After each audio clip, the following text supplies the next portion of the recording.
Hello, everyone. Welcome back to part 4 of the Antediluvian Age and Ancient Civilization series by me, Last Minute Lacey. Today, we're going to discuss about how Atlantis was 100% not an island. It was symbolic and allegorical, and as we see here on this page, it says right here, and I know this is Wikipedia, but we're going to go over a few. This is just to quickly show you. Okay? As part of an allegory on the hubris of nations. Now, if you don't know what that means, okay, it's the rise and fall of nations. It means overbearing pride or presumption, arrogance, excessive pride, presumption or arrogance is originally towards the gods. Overbearing pride or presumption. So, dangerous overconfidence, complacency, often in combination with arrogance. So, yes, and this happens with every civilization, okay? It's not just these ones or how we are in the West right now experiencing the fall. The East experienced its fall long ago, and as with all good things, they must come to an end. And so, as we are experiencing this is what Plato's story was talking about. Now, sorry about that. I shut off my video by accident, and here we are. Okay. So I was here, and we went. Okay, so I read this about the allegory and the hubris of nations. So, if you look over at Atlantis, you see these rings of land mixed with water, okay? Water can sometimes be symbolized as time. And like you throw a rock into a pond and the ripples go out, okay? So the starting civilization, the second, the third, the fourth, the fifth, and so on. You see? This is just a representation of the ages and how they rose and fell. All of them this happens to, okay? Now we're going to go over here to the yugas, which is something that I've talked about before. As we see here in this picture, there is the symbol of the four worlds. You will notice the Native American or Navajo red, white, yellow, and black worlds in the center. This also comes from the East. It also has the Kali Yuga, the Satya Yuga, Treta Yuga, and the, I can't read that, but the dark, whatever Yuga. So these are also the procession of ages and the cycles of time, which is also represented here. See, it says the cycle of the yugas here, and it also looks like this. This is very common. It has to do, this is another one that's common. It looks like the rings of Atlantis, but it has to do with time and the ages. All right?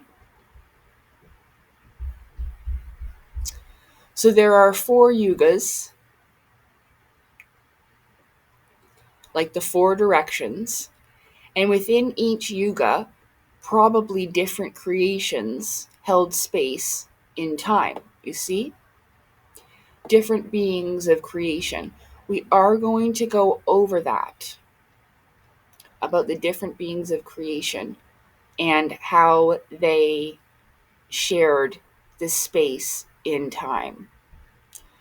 I tried to show before about this documentary called Universal Disclosure. Again, this is about the procession of the ages. As you see, main island, rings of land. Main island, rings of land. This has to do with the ages, right? It has nothing to do with it being an island. And the last age, the Atlantean age that I know, which it's not exactly correct. The antediluvian age is different because we're in the Atlantean age right now. But the antediluvian age was taken out by the flood. Again, sinking underwater is symbolic. So anyone who's saying that Atlantis was an island is lying. They're wrong. It has to do with the 7 root races, as I've gone over before with Helena Blavatsky. The polar race, which is the beings of fire, which would be the salamanders. The Hyperborean race are the beings of air, which would be like the Fae. The Lemurian race are the beings of water. Okay? And then the Atlantean race, which we are made of clay, we are earth, as the Jinn are made of fire. Yes? So this is how it is represented. All these different beings in creation that held their space in time, the procession of time. The Aryan race is etheric. So this is what they're talking about, that eventually, because we are the 5th root race, the 6th and 7th root races are future races that haven't appeared. Well, they're starting to appear right now, but I'm not going to go there today. So the Aryan race is etheric, and this is why they're talking about the event. David Wilcock calls it a solar flash, in which we will turn into etheric bodies. This is exactly what they're talking about. So with this, it talks about the giants starting off. And as we know, the Anunnaki were giants. And they look like us. They're just bigger than us. Like Elena Danaan has them looking like lizard creatures. They're not. They're human being-like, and they are giants. So as it goes here, the first root race was astral and etheric. That means they were purely spiritual. They didn't have bodies. And then we started to go through it. If you read it, it makes a lot of sense, and it goes on with evolution. Okay? It's really cool. But I can't remember how it talked about... okay, look, here it is. Primarily spiritual. They did not leave any physical remains. They were etheric. Okay? And a lot of the elementals, like earth, air, fire, and water, are etheric. They don't have physical bodies. Not like we do. So, yeah, similar to that of amoebias. Their reproduction was accomplished by them dividing, similar to that of amoebias. This is the first root race. The earth was still cooling, and it was said that it was the first mountain to rise of the chaotic primal ocean, was Mount Meru. Yeah. So the second root race, okay, this is what I was talking about the Scandinavians. Okay, the Hyperboreans. These are a civilization of peoples, but they're us. They're just us from the past. And as we talked about before, like it says Northern Canada, Greenland, Iceland, Scandinavia, because the ice only came down so far at that time. Northern Asia, Kamchatka, and the second root race were golden color, yellow. And the climate was tropical in consequence of the Earth not having developed an axial tilt. The esoteric name of the second root race's continent was Plaksha, and they called themselves the Kumpushas. This root race reproduced by budding. And today there are no descendants. Yeah. The thing about these, though, is that different civilizations learned how to leave, and they lived on. Like I was saying before, that's where the Anunnaki comes from, and the custodians and all of that. They were a far, far civilization before ours. Okay, so the third root race was the first race with physical bodies. They were described as a black race of 3-eyed giants. 3 eyes. I told you it started with 3 eyes, then went with 2 eyes, and then the third eye had gone inside the brain. I explained this about how the giants are like the original computer, how it was made, and you needed a whole room for the processors and stuff. Well, now we have the cell phone that fits in our hand. That's the comparison of our vessels and how evolution took its course. But it took a really long time, and we've been interbred with the other beings of creation over time. I mean, this goes back to the antediluvian age. That's why it was destroyed. Okay? There was there was a lot of chaos, and the interbreeding that was done didn't go so well. All right? But yeah, so it goes down through this. So they're three-eyed giants, and then look. See, the thing is that it didn't sink into the ocean. Continents do rise and fall. This is true. This is why you'll find there's a site at the bottom of the ocean in Cuba that looks a lot like the one in Egypt, in Giza, with the pyramids and the Sphinx. Unfortunately, they can't get down there because the US and Cuba don't get along, right? So we can't investigate it. But okay, so the fourth root race was called the Atlantean race. It appeared approximately 4,500,000 years ago in Africa and originated from the fourth subrace of the Lemurian root race. The Lemurians had colonized a part of Africa that is now inhabited by the Ashanti. Theosophists believe the Atlantean root race was physically procreated by the Shanxusha Manu. After the early Atlanteans developed in Africa, they migrated and colonized the continent of Atlantis. See, even with this, like Atlantis was worldwide. This is what doesn't make any sense to me, is because all of this was worldwide. This is why they think that they found Atlantis here, there, and everywhere. So, oh, that thing about the Bucosphere is new on this site. I didn't see that. But yeah, there's some drawings that I've never shown you that I've done. They're actually paintings. I've got two of them that I did of myself. And I have darker skin and long black curly hair. And, you know, that's just how it goes. You don't just stay the same with every incarnation. I didn't look the same, so...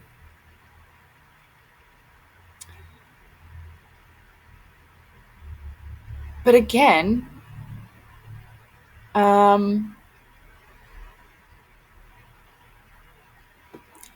it goes over some of these that ended up in Tartaria as well. Like, that had all gotten together, and that's what I was saying. Like, they tried to bring back a time that was long ago before the flood, and it just doesn't work out. It doesn't work out, unfortunately. Something got in that poisoned us. It happens every time, but it's sometimes slowly, like a slow drip, so you don't really notice it. But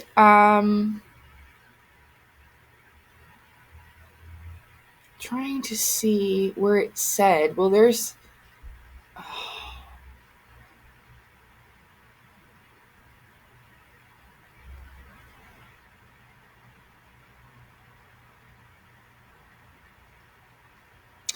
anyway, let's move on. We looked at the Martin Kelly, the root races thing.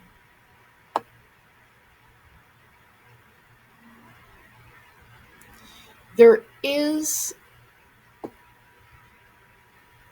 a map here. Here, I'll show you. Right here of the world where it's superimposed. So like I was saying, land masses have changed and they rise and fall like this. And maybe that is the connection, because it's taken such a long time and the world has changed as well. It says here, Lemuria sank gradually over time. I mean, this is what happens with the cycles, you know? So, I don't know.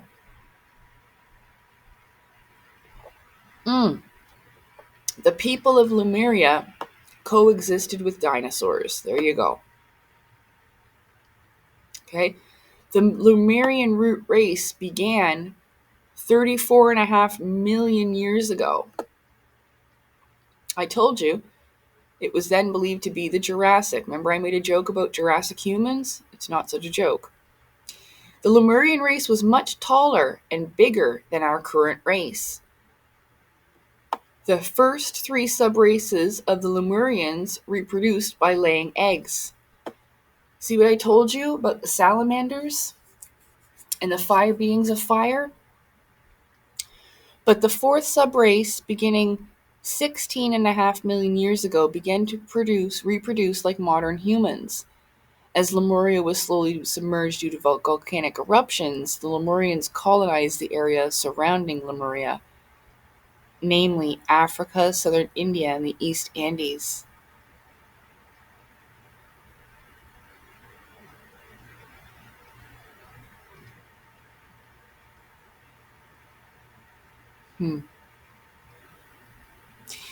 This seems like what was left after my time.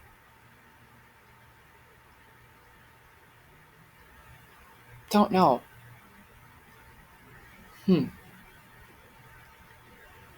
Like after the flood, this all came to be.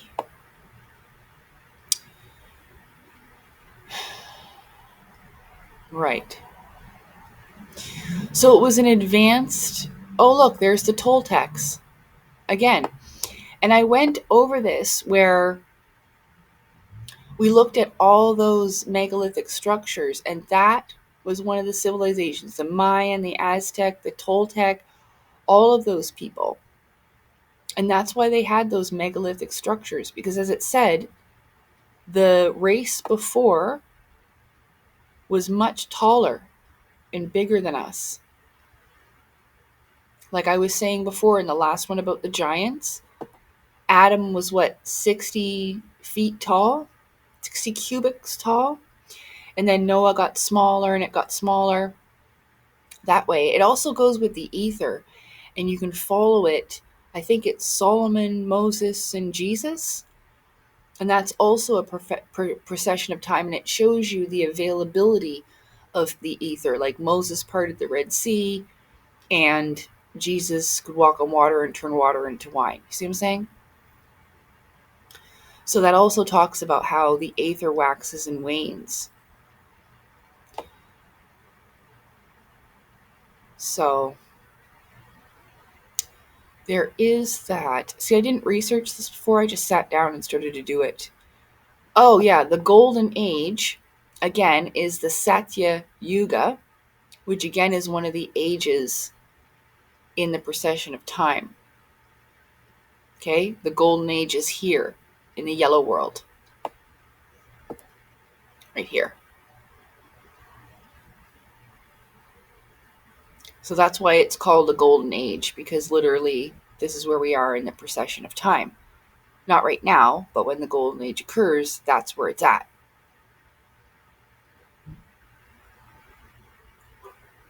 Okay, so I went over the 7 races. Plato's story is symbolic and allegorical. Oh, so the little search assist says, Plato's story of Atlantis is indeed symbolic and allegorical, serving as a parable about the hubris against the fall of nations and contrasting the moral virtues of Athens, which was his city at the time. And of course, we all know that Rome and Athens and all those fell as well with the corruption of a powerful empire. The tale illustrates philosophical ideas about ideal societies and the consequences of moral decay. So that's what that is about. Anybody saying that Atlantis was an island that way is totally mistaken. And one of the people that I'd like to call out for this is this fella. This is so embarrassing. Matthias de Stefano, ancient song remembered from Atlantis, Atlantean language. I definitely gave it a thumbs down. This fellow's all over here. Remember from his past life in Atlantis? Well, Atlantis didn't exist, so your past life definitely wasn't there. And he's sitting there. I don't even know if I want to play this. Yeah, we should listen to it because it's ridiculous. Just for a moment. Oh, hold on.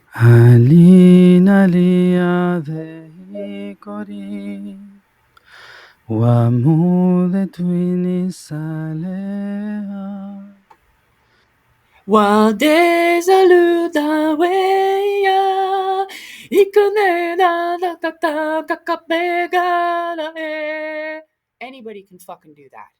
This is absolutely garbage. And I'm so sick of these Gaia losers doing this. This guy is all over Gaia with his nonsense. He seems like some peaceful, hippie, yuppie guppy. He's just a fucking loser. And I'm sick and tired of hearing from them. So, I don't know what else to tell you. I mean, if you don't understand after what I've showed you about the megalithic structures, how they're found all over the world, not just in one place. That's why they're like, oh, we found Atlantis here, we found Atlantis there, oh, we found Atlantis over here. No, it's because it was a worldwide advanced civilization. It didn't matter how great, they still fell. And it's usually from the same culprits. The 7 deadly sins: greed, lust, gluttony, wrath, envy, and pride. And there should be one more: greed, lust, envy, wrath. For God's sake. Well, you know what they are. It's late, and like I said, I can't even remember them all. You know what they are. And envy, lust, pride, greed, gluttony. Oh, sloth.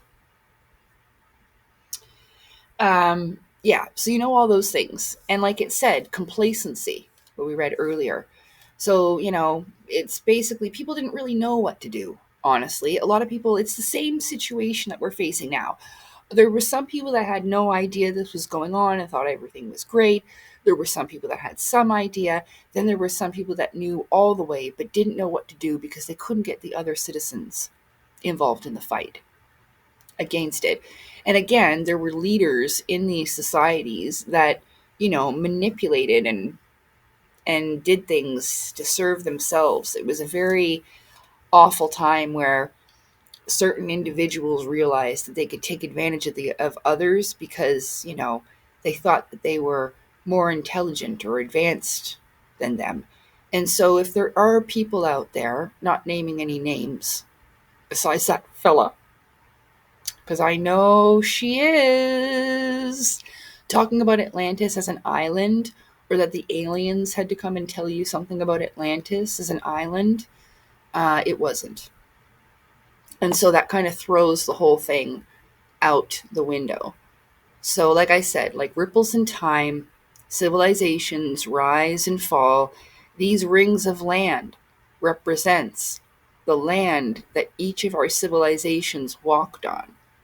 And this being our current civilization. Water is symbolic of time. So it's a very good story. And there's a lot you can learn from it. Unfortunately, we don't because we're going through it again. Here's one with 4. 1, 2, 3. Okay, it's just 3. 1, 2, 3. There's 3 rings there. Oh yeah, main ring. 1, 2, 3, 4. So it could very well represent the 4 races. Yep. I had a picture of this right here in my book, which also represented that. See, 1, 2, 3, 4, 5.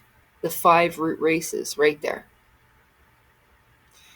So, yeah, the Anunnaki didn't look like frog people or alien people with elongated skulls. They were giants. Mm-hmm. Unfortunately, that's just how it goes. Anyway, so I think I'm done with this portion. I forgot to share. I actually forgot to do the switch. Fuck. So here are the rings of land here. 1, 2, 3, 4, 5 of the 5 root races. Okay, that's a good one. I use this picture particularly in my book. And then over here, the procession of time. Water represents time or an age. Okay, and it proceeds out. Like when you throw a rock in the middle and it ripples out. It's a procession of time. Again with the yugas, it's all about time. All these cycles. And again with the 4 worlds and this symbol. That's a very, very old symbol. So we have the higher dimensionals, the lower dimensionals, Middle Earth, which is us. And then we have the subhuman creatures, like Bigfoot and such, that came to be over hybrids and such, yes?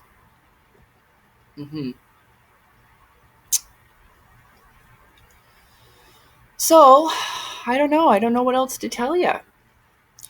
I mean, like the root races stuff, it comes back from the yugas, that information. Helena Blavatsky studied this information and then kind of translated it for people of the West to understand, I suppose. So yeah, the Lemurian race was much larger, taller and bigger than our current race. That was them. They coexisted with the dinosaurs. Like I was saying, there's human footprints found with dinosaurs. That's them. So, I mean, it still holds up with evolution. It's just a little bit different. We just evolved differently, and we used to be 3-eyed black giants. It sounds funny, but you have to understand the planet was fucking hot, you guys. If we were any other color than probably jet black, we would have turned into coal. You know what I'm saying? Crispy coal, dust on the damn ground, because it was so hot back then. The earth hadn't really cooled all that much. We just read about that. So, it sounds funny, but yeah, 3-eyed giants, huge ones, and we were all black. So, like, technically, black people were first, like they say, but, it's not about that. This is such an interesting thing. That is so cool that there were actual giants. It doesn't matter what fucking color they were. The color of them was for their own survival. Oh my goodness, we would have been crispy. So that's why. It's not about anybody being first, We have to learn to coexist together and appreciate each other. This is why we always freaking fall. There are mass grave sites of these types of beings that were left behind when the new races emerged. It never goes well for them, okay? It's unfortunate, it's really tragic and sad, but it's a fact, This is how we got to where we are today, unfortunately. I mean, it's fortunate for us, but unfortunate for others. That's usually how it goes, right? So I've hoped that you've enjoyed this little tidbit of a video that I will add to part 4, but I may upload it earlier because I don't know when I'll be completing part 4. But it is being worked on at this time, and it should be out to you soon.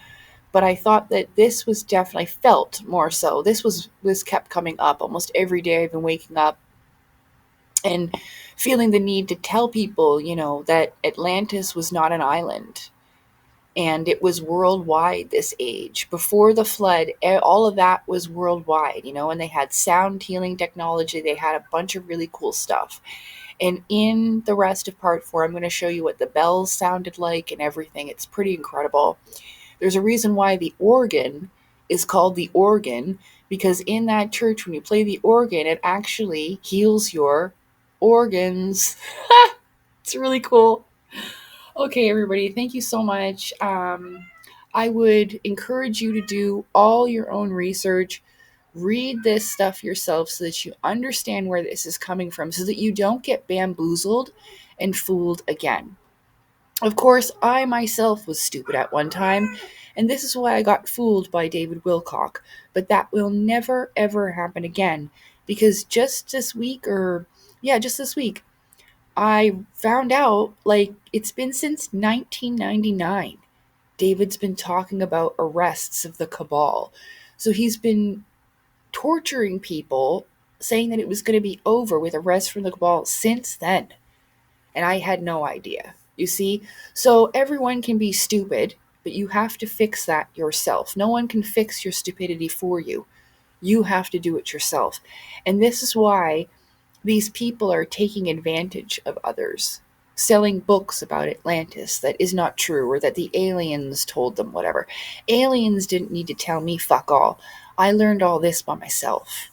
You know what I mean? I've been pissed off with them because they didn't help me with anything. I thought they were a bunch of dicks, but I didn't realize why and the importance of that. So I am going to make a little bit of a video to talk about my connection to Helena Blavatsky and some others, including Nikola Tesla. And again, this may be a separate video so that people can understand what's going on with that and why they even came to me in the first place. So thank you very much for listening. I really hope that you do your own research, because I know that I feel like I wish I was better. I wish I was a better speaker, but I'm not. And this is as good as it gets. So, yeah, I would encourage you to read all this stuff and educate yourself as much as possible. But also know, it says here, the human evolution existed mainly on now lost continents. Okay. So continents did rise and fall. This does happen. Time has been distorted. So a long, long, long, long time. I mean, it said, what, 34 million years ago? Mm-hmm. Yeah, or epochs. They're called time periods or epochs. Yeah. Okay, anybody. Okay, everybody. I'll talk to you soon. Thank you so much. And Rudolf Steiner was one of those people as well. So, yeah, we will talk about that in just a little bit, and I will see you again very soon. Take care. Bye. No one is attacking you, Elena Danan. No one. The truth is what's coming out. You should have made better decisions to not lie and manipulate and deceive and use play on words to manipulate everybody so that you can sell books. The truth is what's attacking you. The truth is going to decimate you. You will have no legs to stand on, and I've only just begun. Bye, bitch.